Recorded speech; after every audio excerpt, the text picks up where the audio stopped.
Property आपको कहाँ पे नजर आती है इसमें सर्वे से मैं पार्टी?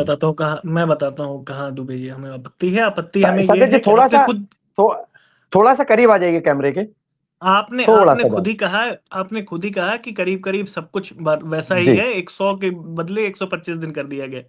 हमें जी आपत्ति इसकी है कि टैक्स पेयर्स का पैसा खर्च करके, जहां पे हमारा देश आर्थिक जी संकट से जूझ रहा है, 27 लाख करोड़ का हमारे ऊपर लोन है, तो टैक्स पेयर्स का जी खर्चा करके हमें नाम बदलने की आवश्यकता क्या थी? इनको गांधी जी से कितनी, महात्मा गांधी से कितनी चिढ़ है, मैं ये जानना चाहता हूं कि महात्मा गांधी के नाम से क्या दिक्कत थी? भगवान श्री राम से किसी को कोई दिक्कत नहीं है। आपका म्यूट है दुबे जी, आपका मुझे सुनाई नहीं दे रहा।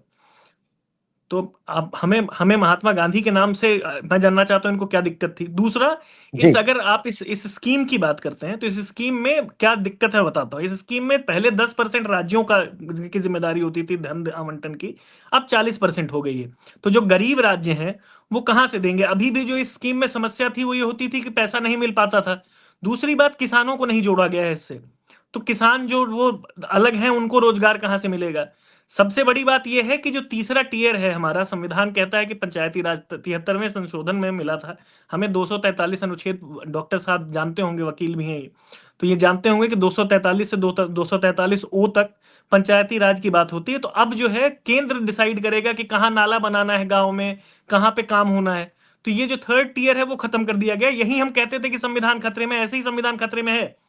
तो ये वहां पे कुछ नया ना करके, टैक्स पेयर्स का पैसा खर्च करके, केवल महात्मा गांधी से अपना जो भी रंज है इनकी, कई साल पहले मुझे याद है एक आदमी ने उनकी हत्या कर दी थी, और उनके उसी नक्शे कदम पे चल के ये आज उनके नाम को हटा के केवल पैसा बर्बाद करके, लोकतंत्र में जो हमारी वेलफेयर स्टेट की अवधारणा महात्मा गांधी ने रखी थी, उसका वो पैसा बर्बाद करके, जहां जरूरत है वहां पैसा ना लगा के, अभी भी इसमें पूरी स्कीम में आपको कहीं पैसा बढ़ोतरी की बात नहीं हुई है कि कितना जो काम करेंगे मजदूर उनको पैसा कितना मिल जाएगा।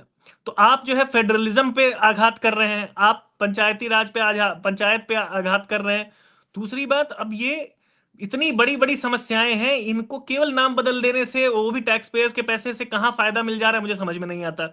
और वो भी एक ऐसे आदमी के नाम पे। पहले नरेगा था, उसको महात्मा गांधी नरेगा किया गया 2 अक्टूबर 2009 में, इसलिए कि महात्मा गांधी जब भी अब गांव के विकास की बात करते हैं, उनकी अवधारणा यही रही थी। राम राज्य की जब वो बात करते तो यही बात करते थे कि हर इंसान तक, इंसान सबसे पहले ऊपर हो, उसकी गरीबी दूर हो।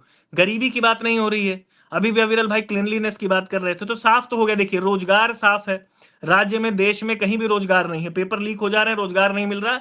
एक रोजगार किसी तरह बचा हुआ था कि गांव में रोजगार मिल जाता था, मनरेगा